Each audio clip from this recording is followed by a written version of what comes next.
Don't let anybody make you think that God chose America as his divine messianic force to be a sort of policeman of the whole world.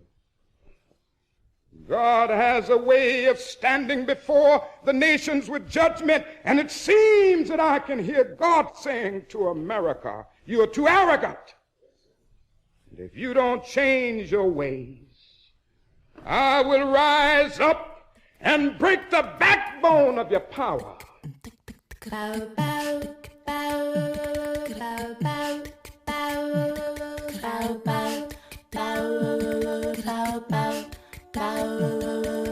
Hotep, which in the language of ancient Egypt means we come with justice in peace.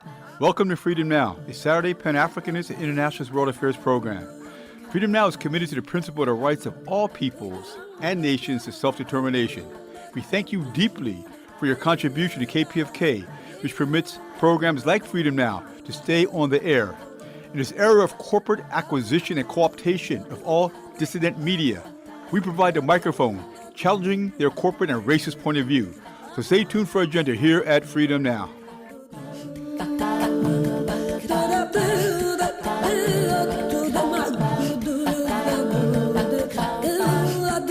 Fellas, I'm ready to get up and do my thing. I want to get into it, man, you know.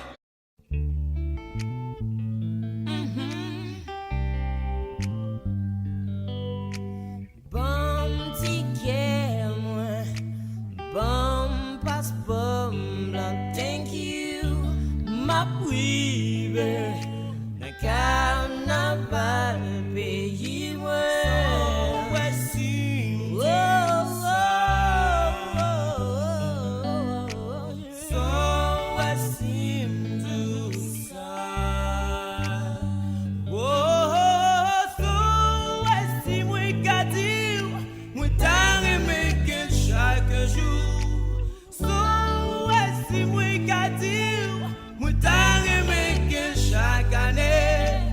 Peace, hoteps, and wisdom to all of our faithful and devoted listeners out there in the radio verse. This is Brother Brandon Sankara, and I want to start things off by thanking all of you loyal listeners yet again for joining us this weekend. You keep us on our mission and allow us to bring you our agenda for today, Saturday, December 20th, 2025. We kick things off with our dear sister Luyanda Kaboka bringing us the African Drumbeat historical calendar for the week, reminding us that every day is a day in African history. Then our very own treasure trove of wisdom, author, historian, and professor of African American Studies at the University of Houston, as well as Freedom Now co-producer Dr. Gerald Horne, will be joined on the line by Justin Marozzi, author of the book Captives and Companions, A History of Slavery and the Slave Trade in the Islamic World. After that, we keep you right here as Dr. Horne will be joined on the line by Shantel George, lecturer in history at the University of Glasgow in the United Kingdom and author of the book The Yoruba Are on Iraq, Recaptured Africans and Orisas of Grenada. Keep it locked in right here so you don't miss out on a moment of the knowledge that we have in store for you this Saturday. And of course, I'm going to be on the ones and twos as we pour this knowledge, making sure your mental cup runneth over with revolutionary wisdom right here to quench your mental thirst on Freedom Now, KPFK 90.7 FM in Los Angeles, and KPFK.org, streaming live on the web. To make sure we stay on a smooth ride with that cultural vibe you know and love, we'll be enjoying a musical bottom featuring King Passe, Billy Bang, David Murray, Charles Mingus, Danilo Perez, and Thelonious Monk. Now people get ready for this train a-comin', taking you one step closer to mental liberation, and stay tuned for that beat of the historical drum, followed by an interview with Dr. Gerald Horne and author Justin Marozzi.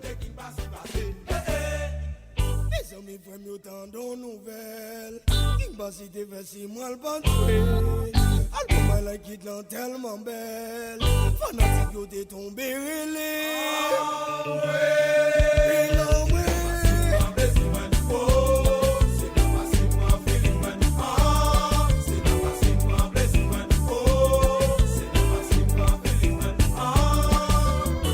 So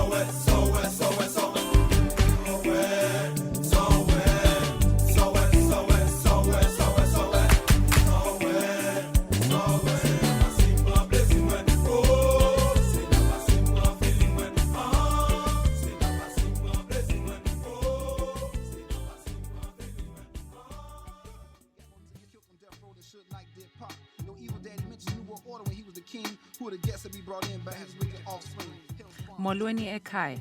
This is Sister Luyanda Koboka for the African Drum Beat Historical Calendar for the week of December 21st. 4,000 for most, the Jesus, 2,000 for Jesus to us. That's the end, y'all. Ash to ash, dust to dust. It's the end of the day. December 21st, 1979.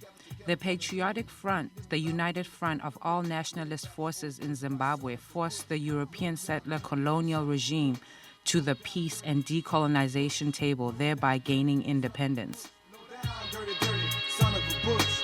Low down, dirty, son of a bush. Low down, dirty, son of a bush. December 23rd, 1815.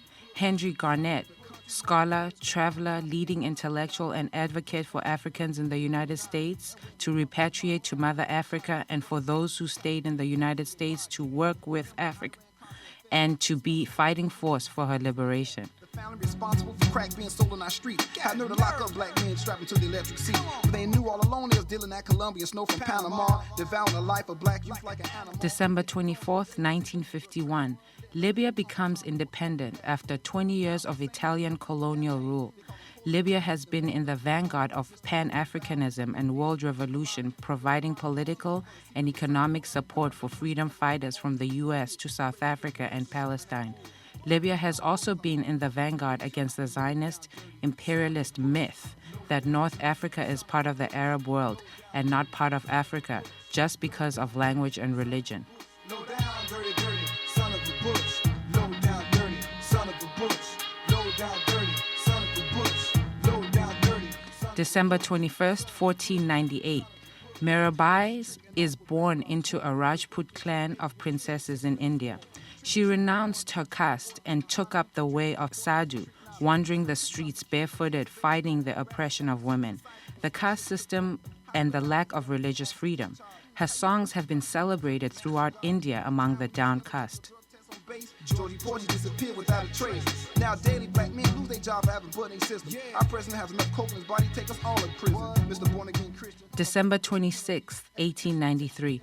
Mao Zedong, father of Chinese Revolution and leader of China, led China, which has 1/4 of the world's population, away from feudal semi-colonial status to become a world power, and not to be controlled by feudal ideas, Japan, or the Western powers. Mao believed that these historical forces have kept China backwards.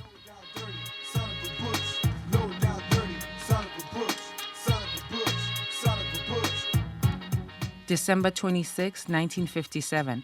The first Afro-Asian People's Conference held in Cairo, Egypt in 1957. This conference brought together African, Asian freedom fighters deeply involved with the decolonization, the deslavery of their respective countries. Interestingly, the United States supported every colonial government, the French, the British, the Germans, the Portuguese, the Spanish, the Italians, and worked in joint strategies to keep Africa and Asia oppressed. The country's most notorious crime families, not the Gambinos or the Gaudis, it's the Bush family, representing the Illuminati. This has been the African Drumbeat Historical Calendar for Freedom Now, KPFK 90.7. For more information, please contact Freedom Now at kpfk.org. This is Sister Luyanda Koboka ending this week's calendar in the language of our brothers and sisters in South Africa. Amandla, away to. Amandla, away to. Amandla, away to. Who helped you with your campaign. They call him Colin because feces done backed up to his brain. Mr. Colin Bow, I think you need a spiritual colonic for your demonic activity for the secret Masonic. Come out of the bushes from the Oval Office to the pulpit. Boulets get bullets for shoving that bull. These power brokers are only out to get rich. You low down dirty, son of a bush. Low down dirty, son of a bush. Low down dirty, son of a bush.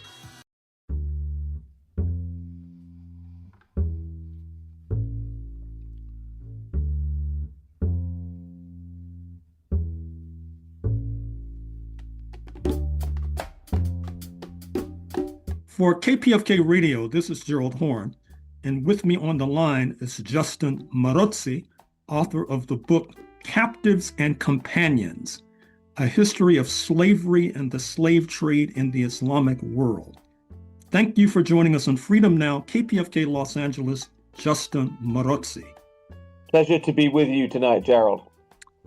It's a pleasure to have you. So why did you produce this book? Well, 25 years ago, when I wrote my first book, that was actually a crossing of the Libyan Sahara by camel, and we deliberately chose some of the old slave trade routes, and that was specifically connected to the Saharan slave trade, which goes back within the Islamic world from the very beginning in the 7th century through into the 20th. So even at that early stage, 25 years ago, I was aware of both the Saharan slave trade and then the wider slave trade in the Islamic world. I wrote some other books in the interim, and again, they touched on this subject, but not making it front and center. And then spool forward to about 4 or 5 years ago, I really felt that there was a space to discuss this incredibly important, controversial, sensitive subject at greater length, i.e. a book all of its own, because I just don't think there is much out there, certainly not outside the academic world in a more specialized treatments, telling this story for the general reader.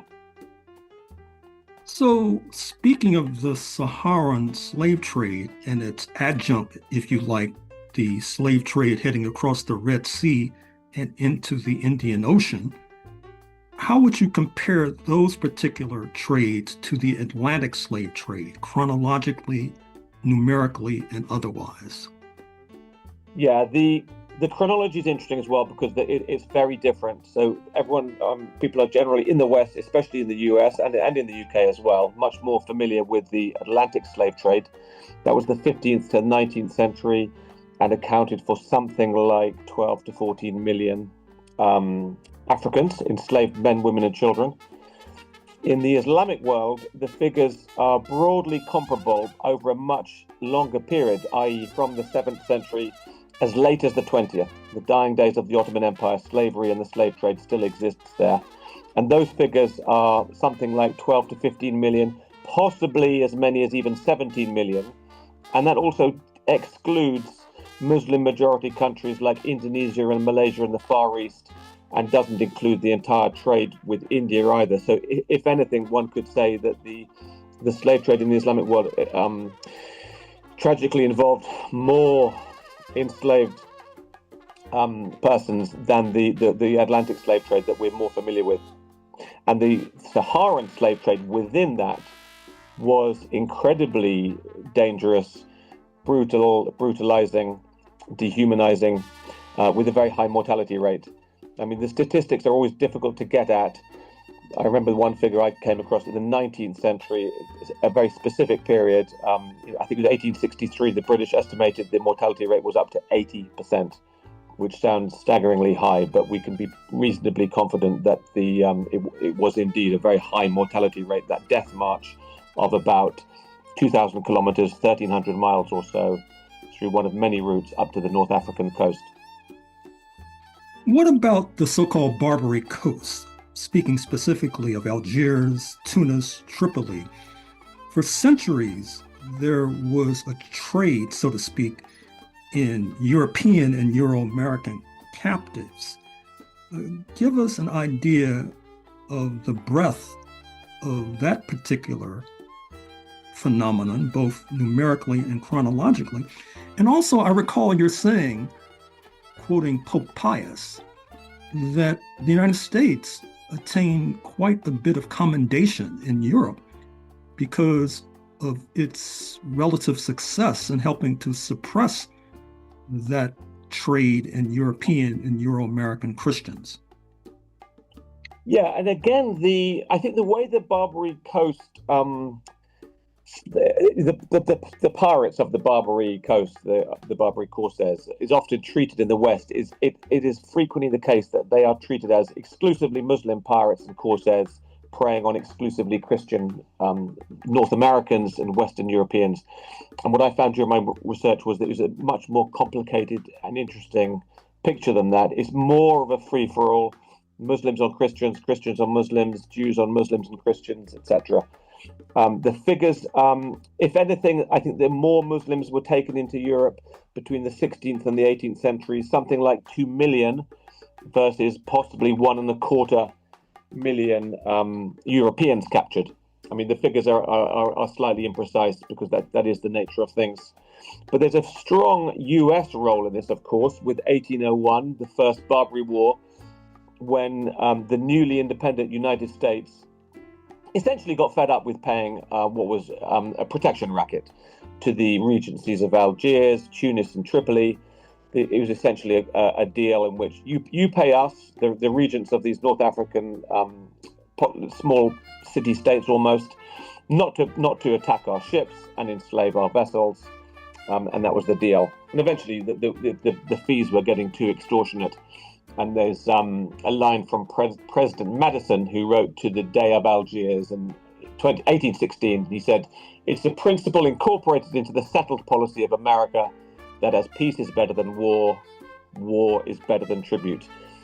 And this is really the US, also European powers, deciding to stamp out the Barbary Corsairs for good. And so by the time the French invaded Algiers in 1830, this corsairing had ceased to exist after many centuries, and it goes back as far as the Romans and even beyond that. But pretty bloody. Everyone is enslaving everyone. And it takes the US arriving along with Western European nations to finally stamp out this very brutal aspect of the slave trade. Speaking of which, talk to us about the Zanj revolt, Zanj, as it's least spelled in English, which takes place, as I recall, in present-day Iraq in the latter part of the 9th century, one of the most sustained revolts of the enslaved in the history of that institution. And were the enslaved in the Zanj revolt mostly from Abyssinia or today's Ethiopia? Because I received the impression that with regard to the slave trade heading eastward across the Red Sea, that Abyssinia particularly was victimized. That's completely right, Gerald. I think we have to hesitate slightly about saying exactly where they're from. I think Ethiopia is a given, yes. But Arabs use that term Zanj, a sort of pejorative term towards dark-skinned Africans, specifically to refer a lot to the East Coast, Southeast Coast Africa. So today that would also include countries like Kenya and Tanzania. But the rebellion you mentioned, the Zanj rebellion in the 9th century, I call it the greatest slave revolt in history, really, because it was on that scale.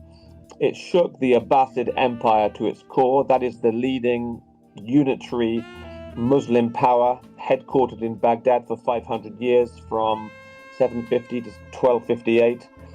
And the southern Iraq was in complete turmoil when one of these Zanj enslaved men called Ali rose up, encouraged his fellow enslaved Africans to rise up, fight for their freedom, and also not so much to fight to get rid of slavery, but they wanted to fight to be able to have their own slaves.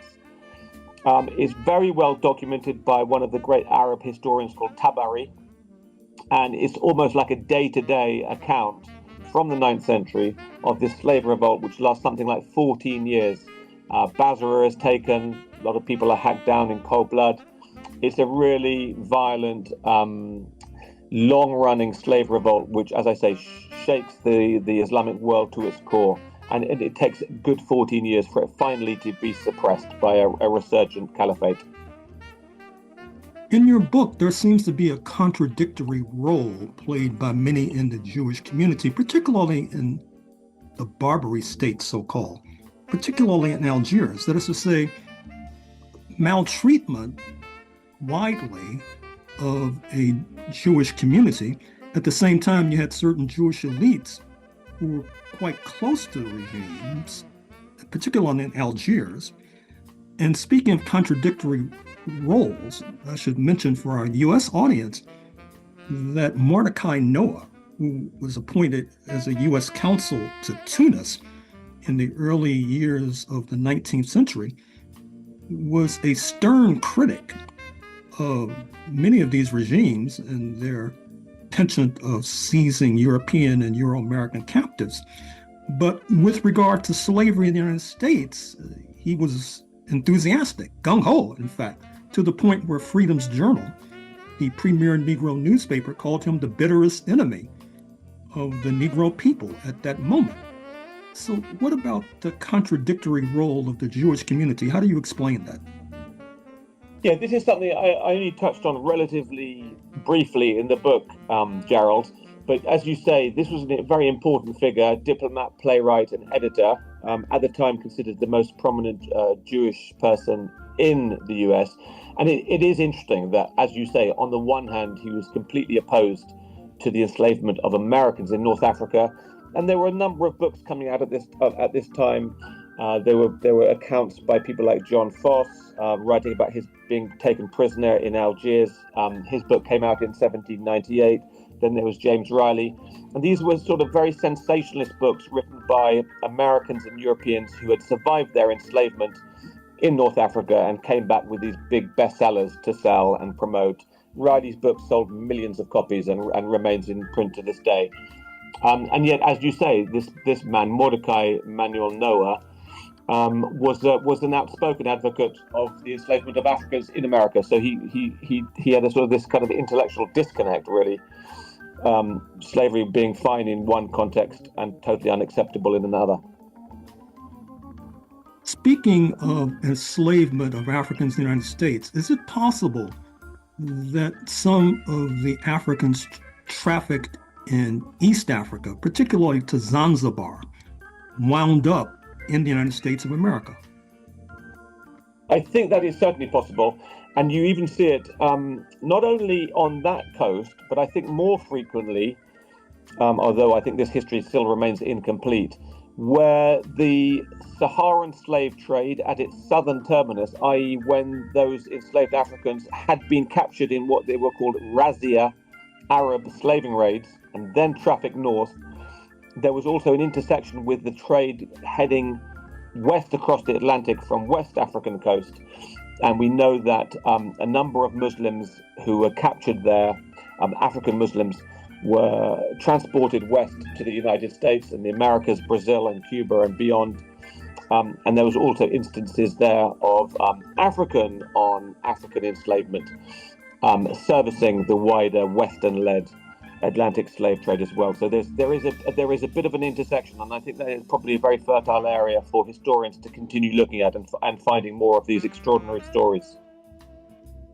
So what was a eunuch, and how and why did Africans become slotted in this post?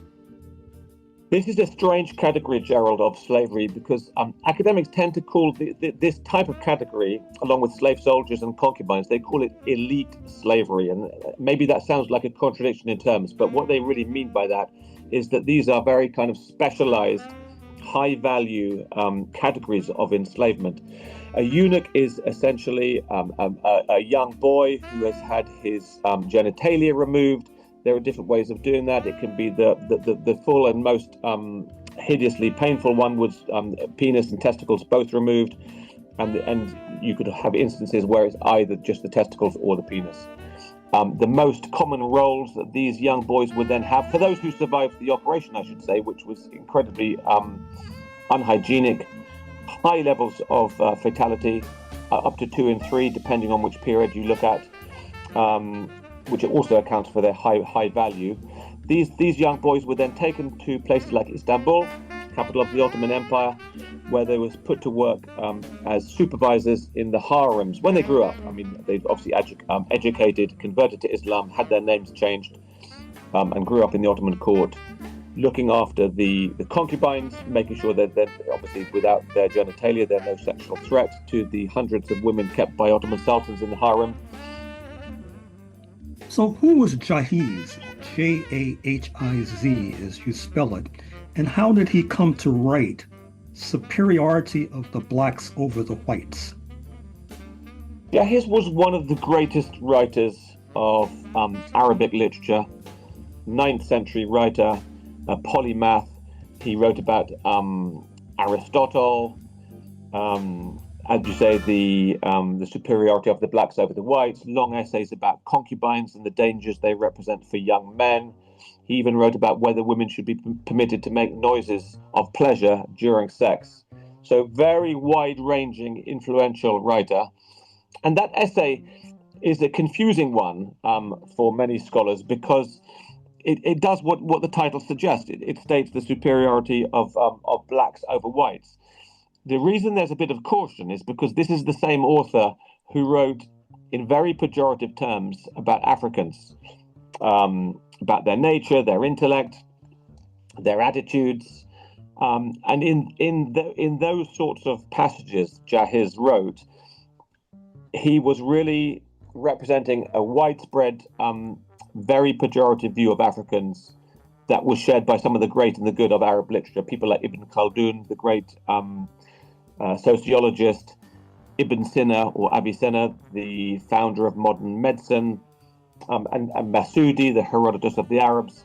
There are a number of these writers who came out with these very negative tracts, and for me that was a very sensitive area, obviously, but a very strong indication of underlying Arab racism towards Africans, which I personally encountered in a much later, in the 21st century, during the Libyan Revolution, when I was sitting with some Libyan revolutionaries, and they called one of their darker-skinned colleagues over, and they said, "Abd, get us a coffee," and that is the Arab word for slave.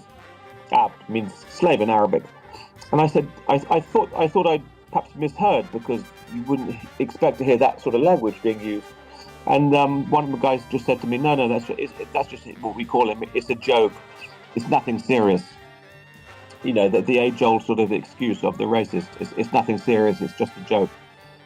And then with the historian's hat on, it was just interesting to trace those sorts of attitudes back into the medieval history of the Arab world in its interactions with Africa. And obviously the slaving in Africa was the most cruel and long-lasting sort of interaction that I studied.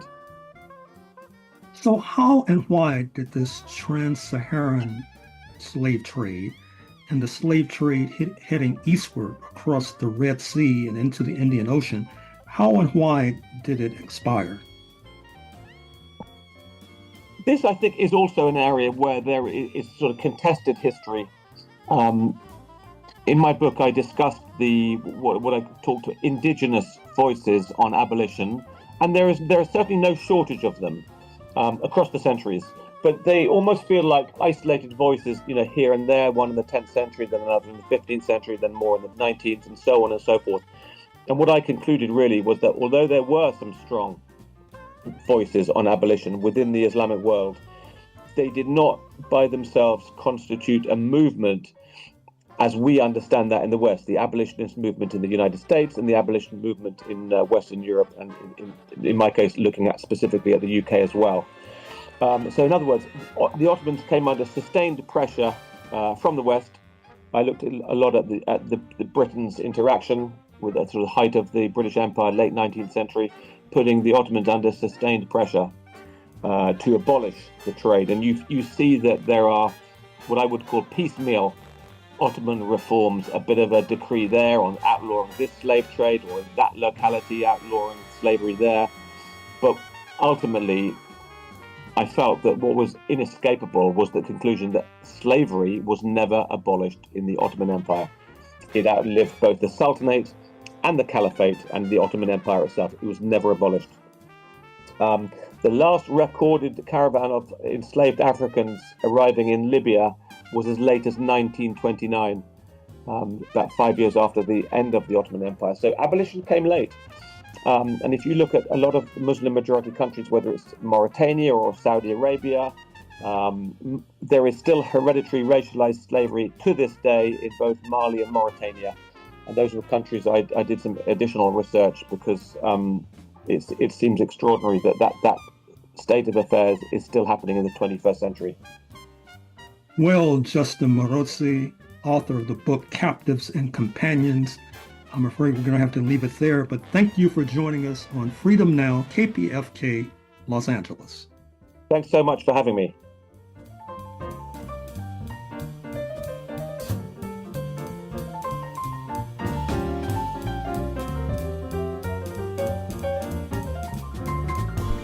This is Sister Flora, and you are listening to Freedom Now at KPFK 90.7 FM in occupied Mexico, including Los Angeles, 98.7 FM Santa Barbara, 93.7 FM in San Diego, and streaming live on the web at kpfk.org.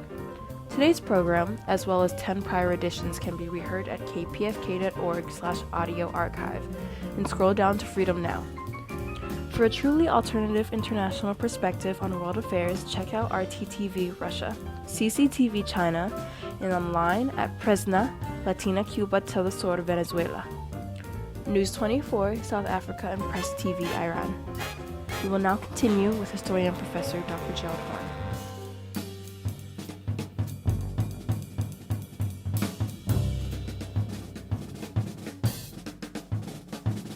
For KPFK Los Angeles, this is Gerald Horne, and with me on the line is Shantel George, lecturer in history at the University of Glasgow in the UK, and author of the book, The Yoruba Are on a Rock, Recaptured Africans and the Orisas of Grenada. Thank you for joining us on Freedom Now, KPFK Los Angeles, Shantel George. Thank you. Thank you for having me, Gerald. Thank you for accepting the invitation. So why did you produce this book? So my parents are from Grenada. When I was younger, in childhood, my mum used to tell me about women dressing in red and white, going to the Boiling Springs, which is a natural sulfuric springs in the northern part of Grenada, River Sally, St. Patrick's. And they used to kill chickens, beat the drums, sing and dance.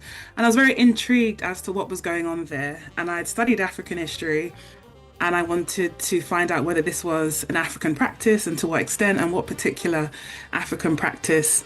And over time, I became aware of this tradition by its name, African work, part of this global Orisha tradition that you see in Cuba, Brazil, Jamaica, Haiti, etc. But then I realized Grenada was understudied. I wanted to be able to document that tradition, interview people about the tradition in Grenada today, and think about what constitutes Orisha worship or African work. What are the kind of influences that have bared its influence on that tradition in Grenada today. So what do you mean by the term recaptured Africans? Okay, so recaptured Africans, and sometimes they're called liberated Africans or indentured Africans. So following 1807, Britain ended its slave trade to its British colonies. However, other powers such as Spain and Brazil, the US were continuing their trade in enslaved Africans. So Britain, through the Royal Navy, would capture these ships or find these ships on, in the Atlantic Ocean. And if they found out that if they deemed they were trading illegally in enslaved peoples, because it wasn't covered under a treaty or so forth, Britain made treaties with various powers. They would capture the Africans on board, liberate them, quote unquote liberate them, and send them to the nearest British colony, Sierra Leone, Caribbean islands, for example, Caribbean territories. So these Africans, they were certainly not free, but they were recaptured by the British, and then they could be indentured in British colonies, but also they could be enlisted into the West India Regiment or another sort of army force. So how many Africans or recaptured Africans are we talking about wind up in Grenada? So 2,700. In the British Caribbean, you're looking at 50,000 in the British Caribbean overall. The majority are going to British Guyana, Jamaica, Trinidad. But so you get a small number heading to Grenada, 2,700. Should I infer that for whatever reason, a significant percentage of these recaptured Africans going to the so-called British Caribbean were from today's Nigeria, such as Yoruba? It's a good question. I I would say a sizable number, but not the majority. And this is, and it's interesting because the conception of, it's been conceived that it's been understood that they were from Nigeria, especially in Grenada. An anthropologist, and M.G. Smith wrote that they were of Yoruba backgrounds. But what I found, certainly with Grenada, and other historians have found this with Jamaica and Trinidad, they actually hailed from a variety of backgrounds. Central Africans were very numerous among them, as were other Western African groups like Mende, Mandingo, even some Akan groups from present-day Ghana. So, but what's unique about this 19th century forced migration into the Caribbean in the 19th century migration, is that you have more Yoruba speakers than ever before arriving during a relatively short period of time, which makes their contribution stand out, which makes the Yoruba influence particularly prominent. So it's not necessarily that they were larger in number or majority of them were Yoruba, but it's just the timing of their arrival, decades after slavery, and certainly after the abolition of the slave trade, and the numbers that we don't see in the enslavement period, in the enslavement period on the Caribbean islands or territories. Many in our audience are familiar with the events in Grenada between 1979 and 1983, when the New Jewel movement, led by Morris Bishop, was able to attain power until internal contradictions and a U.S. invasion brought down the regime. My question is, were descendants of the recaptured Africans generally in solidarity with the New Jewel movement or otherwise? Okay, this is a good question, and I tried to find out if there was a relationship between what happened with Grenada's independence and revolution and liberated Africans, or recaptured Africans, liberated Africans, indentured Africans. I do use those terms interchangeably, and Orisha worship. So what might interest your viewers is that of the figure Eric Gary, so a nationalist, a trade unionist. He was born in 1922 and died in 1997, and he was born in rural St Andrews, which is Grenada's largest parish, and it has a strong African influence. So many of these recaptured Africans were sent to St Andrews, working on sugar, cocoa plantations, and I found that Orisha traditions or African work traditions were very prominent in St Andrew. In fact, most of the book, most of the places I visit are in St Andrews. And so he grows up, he's raised in an environment where he would have been aware of Orisha worship. And in fact, in 1988, he declared his interest in spiritualism, the occult, voodoo, and a similar African religion called Shango. This is from an American newspaper. I can't remember which one, but it's in my book. So he says very clearly to a journalist that he's interested in Shango. So Shango is one of the gods of the Yoruba Orisha faith. And throughout his career, he's known as an Obia man. He's known as someone that practices African work, Orisha worship. And at some point he declares that he's interested in conferring freedom of worship to African work practitioners in Grenada. During his campaigns, he enlists spiritual Baptists, and that's an Afro-Caribbean Protestant group, which in some ways is quite similar to Orisha worship in terms of the colours and the drumming traditions and so forth. So he enlists these practitioners to his campaign. There's a particular one he enlists called Norman Paul, a healer, who becomes Eric Gary's spiritual guide. And he was also born in St. Andrews.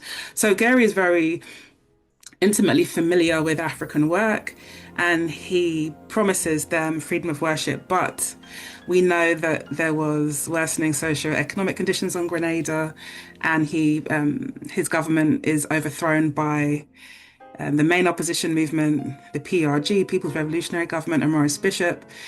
And so even though the Maurice Bishop's government is a government that represents Grenadian peoples, that has a Black conscious element, their government still framed Eric Gary as an Obeah man and sort of discredited his followers, those that practiced Orisha traditions. And so unfortunately, spiritual Baptists and Orisha practitioners weren't granted freedom of worship during Maurice Bishop's government. So I think that's quite fascinating. In fact, some of the interviews I conducted, they explained that during Maurice Bishop's rule, it was a time when practitioners experienced increased stigmatization because African work and Obeah were seen as synonymous and have thought to secure Gary's seat in power. So they're considered threats to the new regime. And some practitioners describe that African work actually went underground during this period. It's just very fascinating that the Black conscious element with the Black Power movement that we see in Trinidad and we see in Grenada to some extent didn't mean freedom of worship, didn't mean increased knowledge, didn't mean the end of stigmatization for African work practitioners. Is there Yoruba influence in the neighbors of Grenada, including Venezuela, Trinidad and Tobago, Guyana, Barbados, etc.? Okay, I can certainly speak for Trinidad and Jamaica and Guyana. There is a strong Yoruba influence. So in Jamaica, there's actually a place, can't remember where it is, but it's Abikota, which is the name of a place in southwest Nigeria. So there's some place names, or at least one place name that's similar to southwest Nigeria, Yoruba land. So they have Yoruba traditions in Jamaica, but they're not as strong as what we see in Trinidad and Grenada with the Orisha worship. That may be because West Central African traditions such as Kumina are more prominent in Jamaica. And in Guyana, there are some Yoruba traditions. But again, they're not as prominent as in Trinidad or Grenada. Now, you've already alluded to the fact that there were non-Yoruba recaptured Africans. You mentioned Central Africa, which I assume you're referring to the Congo, for example. Yes. You mentioned Khan, for example. Yes. Mende. Mm-hmm. Are their traditions and cultural practices as resonant as those of the Yoruba recaptured Africans? Yes. So in Grenada, I found that not to be the case. So it's really fascinating how during the enslavement period, you have traditions like Obeah, which is, it's a belief system from different African groups.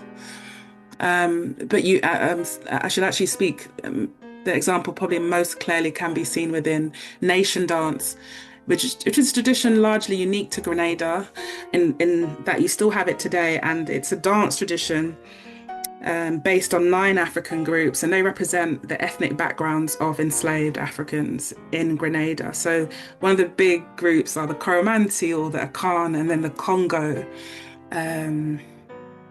There's several others, but certainly the Koromanti and the Congo are the major groups. And what you see in the post-enslavement period, so after slavery, is an emergence of a Yoruba nation with these Yoruba liberated Africans.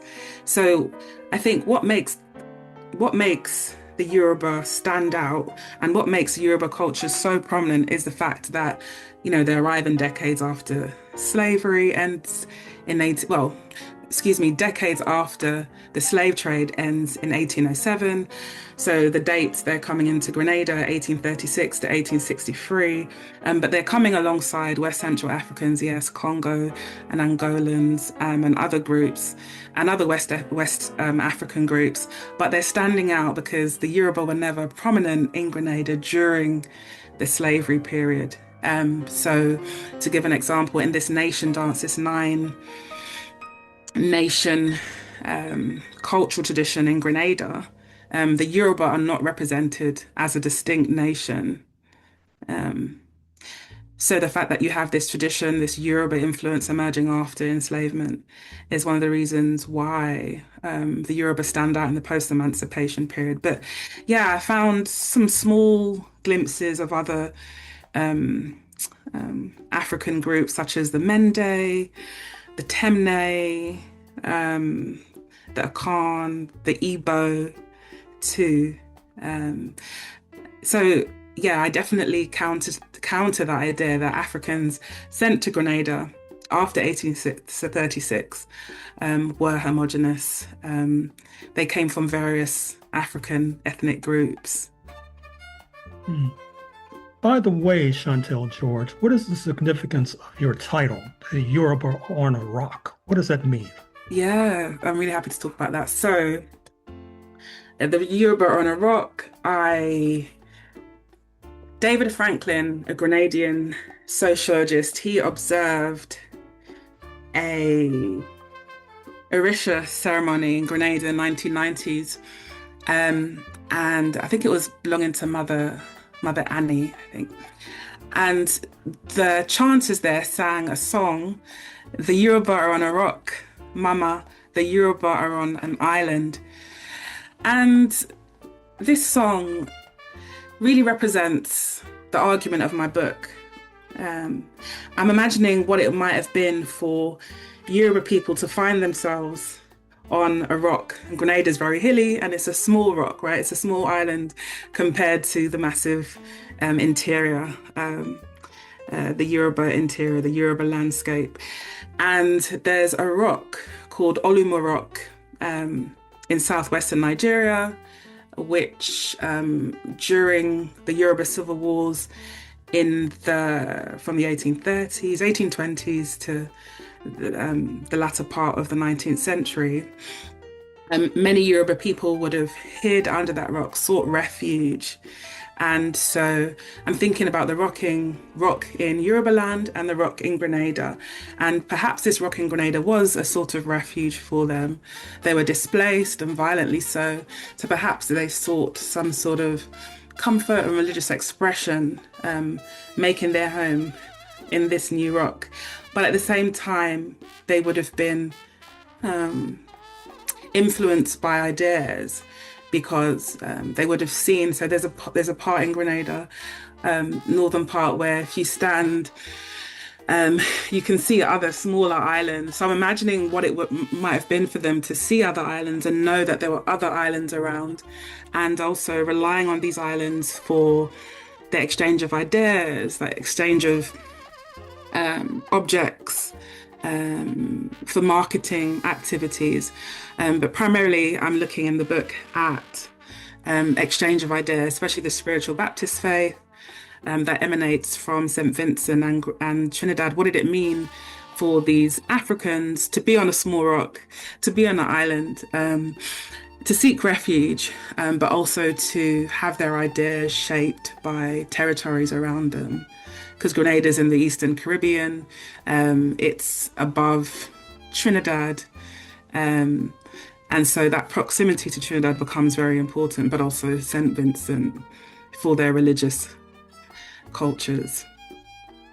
I take it you're familiar with the book by Monica Schuler, which deals with indentured African immigration into Jamaica. As I recall, most of the subjects she's studying would be called Congolese. How would you compare and contrast what you ascertained and discovered with what she discovered? Yeah, so there are definitely certain parallels. So she does look at some of the Yoruba communities, but Monica Shula does too focus, as you mentioned, on the West Central African communities, and particularly the practice of Kumina, which is of West Central African descent. The book is called Alas, Alas, or O Congo, and she writes this social history of African, indentured Africans in Jamaica. So my work seeks to do the same. Her work, I believe, was mostly produced in the 70s or 80s, I think 80s. And then she also does a fascinating study too on British Guyana, looking at the Central African communities as well. So I'm really inspired by Monica Shula's work, particularly, there's lots of parallels because we're both historians too. But I think what's unfortunate about the case in Grenada is, I did my research 2000s to 2010. My first interview is 2009. My last interview is 2024. And Monica Shula's writing in the 80s, yes, in the 80s and the 90s. So there's more fresh and vivid memories of liberated Africans and their descendants in Jamaica that I wasn't able to capture the same for Grenada, unfortunately. So many people who knew they were descended from liberated Africans would have passed away. But what our work both has in common too is also the belief that liberated Africans, indentured Africans, which is not only confined to liberated Africans, also enslaved Africans believe that if they abstained from salt, they could fly back to West Africa. So there was this belief that some of their ancestors flew to Africa, and some of their ancestors could fly back or had indeed flown back because they abstained from salt. So there's this relationship between human flight and salt abstinence, and her work is really detailed on that. And I've captured some of that in Grenada too. So, for example, there's a woman called Mary Peters, who was a market seller in Grenada, and she remembered that her great-grandfather Langdon was born in Africa, came to Grenada on a boat with his uncles, while his brothers, so her while her granduncles were able to fly back to Grenada, her grandfather could not fly back because he consumed salt. He interfered with salt. And I find that fascinating, speaking to, for those who consumed salt, speaking to, well, let's say those who abstained from salt, speaking to their resistance, their rejection of, the societies of the Americas in terms of eating salt might mean that they were accustomed or that they acquiesced to life as indentured laborers, and not consuming salt means a rejection of that. But it could also represent things, suicide or death, flight. Could represent that too. So human flight and salt becomes a narrative of resistance to oppression, resistance to the Grenadian or broader American post-slavery and slavery experience as well. So I was able to capture those memories. They're quite fascinating. Finally, Shantel George, author of the book The Yoruba Are on a Rock, what's next on your agenda? Okay, so when I was in Grenada, I interviewed a man called Benedict Andrews, who gave me some really interesting detail about Orisha worship. And he also recounted that there was a kola nut tree planted in the village of Munich in St. Andrews.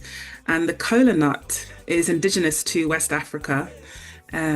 West African forest regions, and it was used for a variety of reasons, spiritual reasons, as food, as medicine, and there was a burgeoning, large, significant trade in the kola nut. It was also used in Coca-Cola from the 1890s or thereabouts. So the kola nut, indigenous to West Africa, becomes a global commodity, and I'm interested in writing my next book about the kola nut. I want to know how it was used by African descended communities in Brazil. I was in Brazil this summer, and it was amazing talking to religious practitioners, candomblé practitioners, and how they use the kola nut. So I want to do a global study of the African kola nut, thinking about its changing uses and meanings over time and space, and also its transformation into a pharmaceutical item in the 19th century in North America and Europe. But I'm very interested in engaging with arguments in commodity studies, for example, the idea, when we think about sugar and we think about cocoa, especially in the British Caribbean or in the Americas, we often think about Africans as producers of those global commodities. But I argue that the kola nut tells a different story.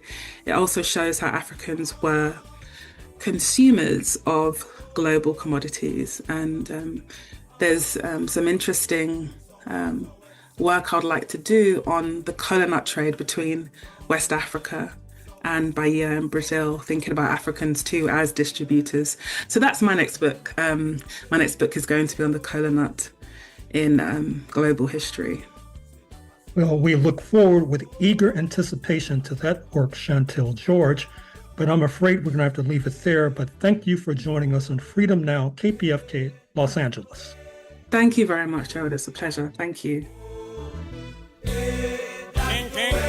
King Bassy, let me flow, let me flow, let me flow. King Bassy, let me flow, let me flow. King Bassy, let me flow, let me flow, let me flow. King Bassy, let me flow, let me flow. In closing, we'd like to thank our guests, starting with Justin Marozzi, author of the book Captives and Companions, A History of Slavery and the Slave Trade in the Islamic World. We also thank Shantel George, representing the University of Glasgow in the UK, and author of the book The Yoruba Are on Iraq, Recaptured Africans and the Orisas of Grenada.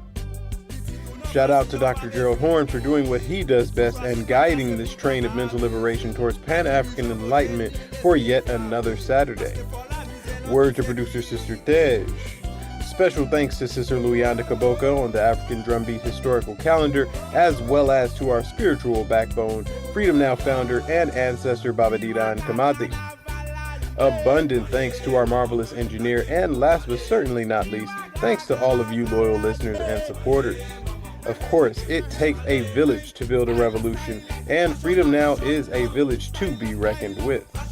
This has been Brother Brandon Sankara, and you can join us on Facebook at Freedom Now Gerald Horne.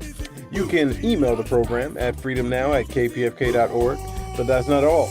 Go to the audio archives at kpfk.org and scroll down to Freedom Now, and you'll be able to hear this program as well as 60 days worth of prior programming here at KPFK 90.7 FM. With that, we send you off, and until next Saturday here at Freedom Now, we stand running our marathon, ready for revolution. Happy holidays, everyone.